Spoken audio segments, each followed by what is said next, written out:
올라 아토입니다. 반갑습니다. 오늘의 주요 뉴스 전달해 드리도록 하겠습니다.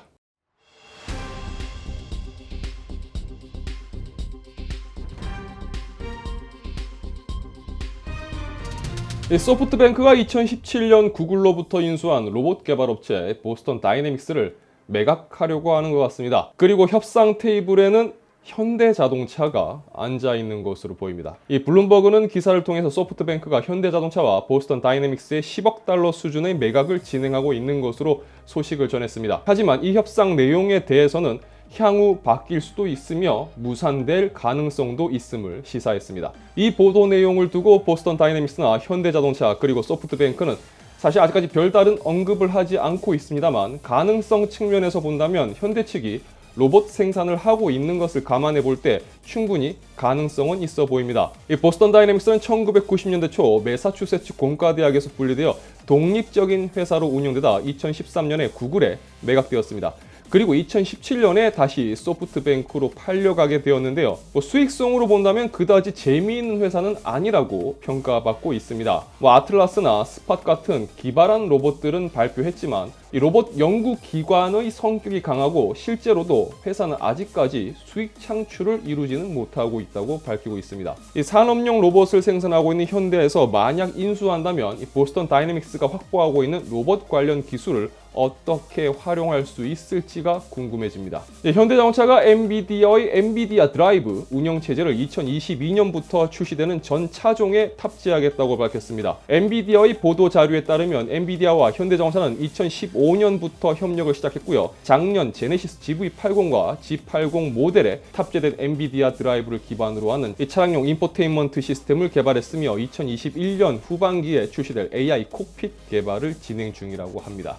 현대자동차가 엔비디아 드라이브를 통해서 구축하고자 하는 AI 인포테인먼트 시스템의 가장 큰 장점은 소프트웨어 업데이트에 있다고 볼 수 있습니다. 그러니까 소비자가 차를 폐차할 때까지는 계속 최신의 소프트웨어를 사용할 수가 있다는 거죠. 이 현대자동차 엔비디아 드라이브의 전 차량 채택 및 AI 콕핏 개발은 대표적으로 메르세데스 벤츠의 MBUX를 떠올려 보면 좀 가늠을 하실 수가 있을 겁니다. 이미 메르세데스 벤츠는 2018년에 엔비디아의 기술을 사용한 AI 콕핏 MBUX AI 시스템을 차량에 탑재했습니다.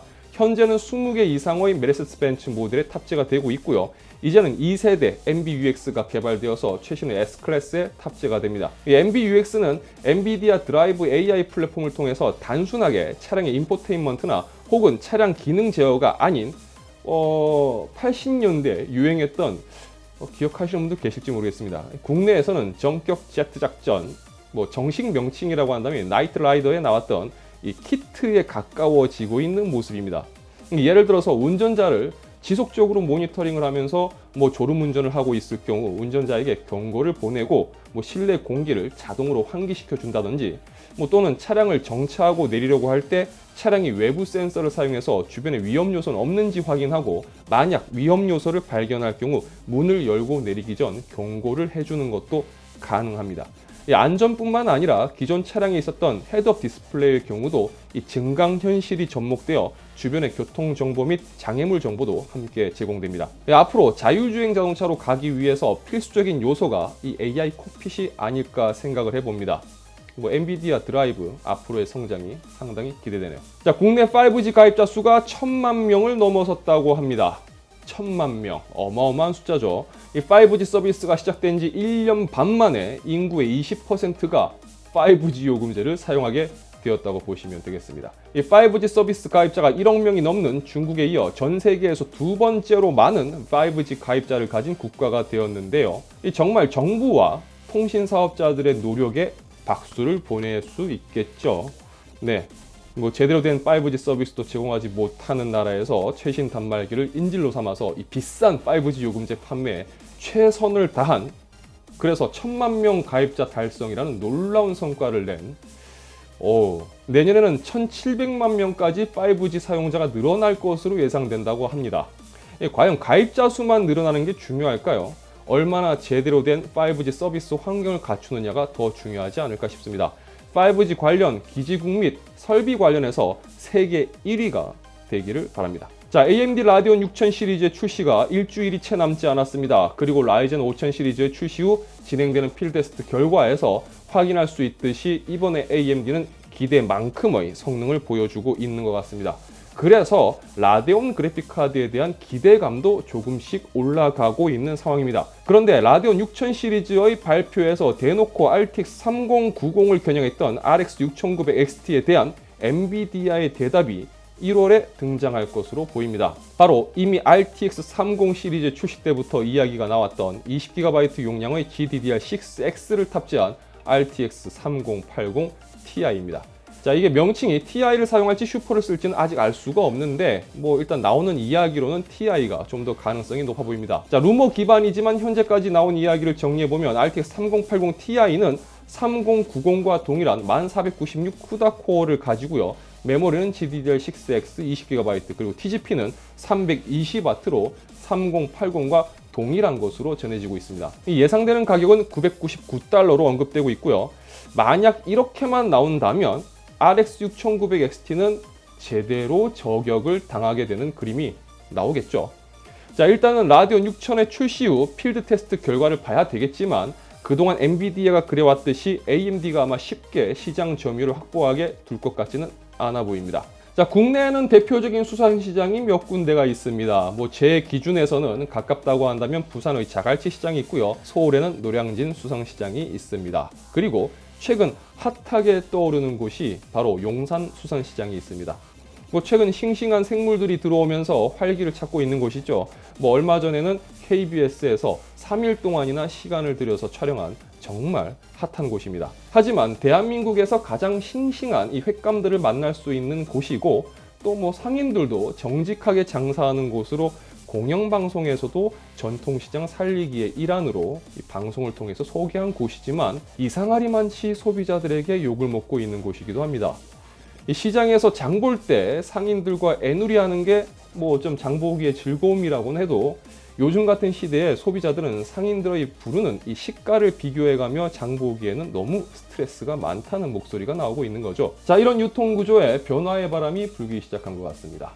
얼마 전 컬러풀은 이마트 내에 있는 이 가전 전문 매장인 일렉트로마트에 최근 가장 핫한 RTX 3080을 공급하기 시작했습니다. 워낙 물량 공급이 잘 안 되는 제품이다 보니 영등포 매장에만 시범적으로 공급했다고 하는데요.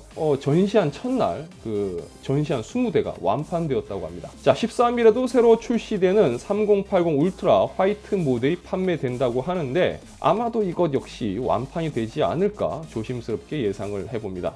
저는 개인적으로 PC 부품의 마트 입점에 대해서는 진짜 필요하다고 생각됩니다. 꼭 반드시 오프라인 마트에서만 팔아야 된다 이런 건 아니지만 판매 채널은 다양화되어야 된다고 생각됩니다. 자, 온라인이든 용수장이든 대형마트든 채널마다 가진 장점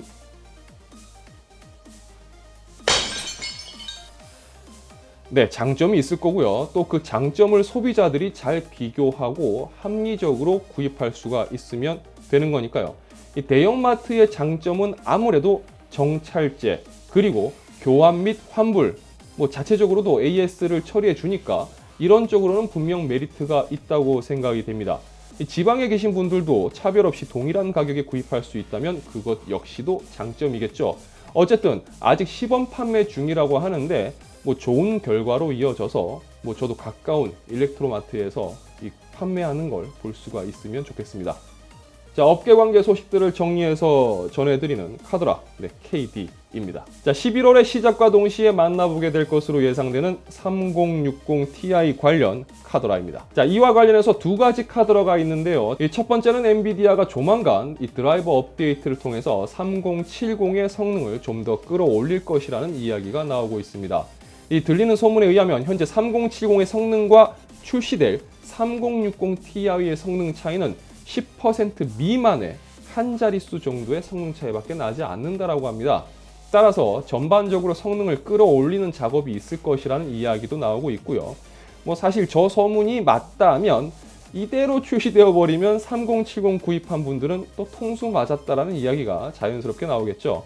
그리고 3060 Ti의 성능이 현재의 3070과 큰 차이가 없다고 이야기가 나오는 만큼 또 어떻게 보면 가격만 좋게 나온다면 꽤나 많은 관심을 받을 수 있지 않을까 생각을 해볼 수가 있을 것 같습니다.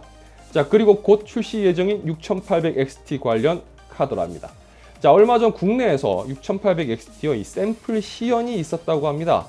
이 관련해서 나온 소식에 의하면요, 아드레날린이 이번에도 왠지 한몫 단단히 하고 있는 것으로 보입니다.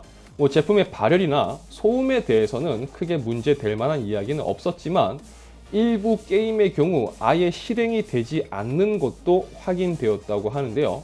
뭐 일단 카더라니까 카더라로 참고해 주시고 뭐 정확한 내용은 필드 테스트를 확인을 해봐야 되겠지만, 만약 저 문제가 사실이라면 뭐 이번에도 아드레날린 한 뭐 그랬다 뭐 이렇게 되어버리는 게 아닌가 싶습니다. 제가 개인적인 일로 한동안 영상 업로드 및 라이브를 못했습니다. 뭐 며칠 동안 쉬었죠. 신경 써주시고 격려를 해주신 정말 많은 구독자분들이 계셨는데요. 이 자리를 빌어서 진심으로 감사의 말씀 드립니다. 고맙습니다. 감사합니다. 자, 영상이 유익하셨다면 구독과 좋아요 그리고 알람 설정 부탁드리겠습니다. 저는 다음 영상에서 다시 인사드리도록 하겠습니다. 시청해주셔서 진심으로 감사합니다. 지금까지 아토였습니다. 고맙습니다. 뭐 알고 계시겠지만 여러 가지 일들로 인해서 기존에 제가 좀 해야 될 일들, 그리고 여러분들께 좀 빨리 보여드려야 되는 어떤 그런 영상들 작업이 전반적으로 많이 늦어졌습니다. 늦어진 만큼 좀 더 꼼꼼하게 확인해서 여러분들이 좀 믿고 보실 수 있는, 참고하실 수 있는 그런 영상으로 보답할 수 있도록 하겠습니다. 그리고 왜 카드 결제를 하면 자꾸 취소하고 현금 결제라는 식으로 이야기를 할까요?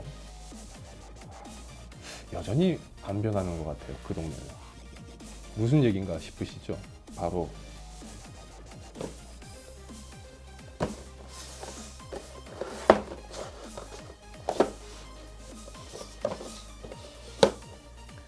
이 녀석들입니다.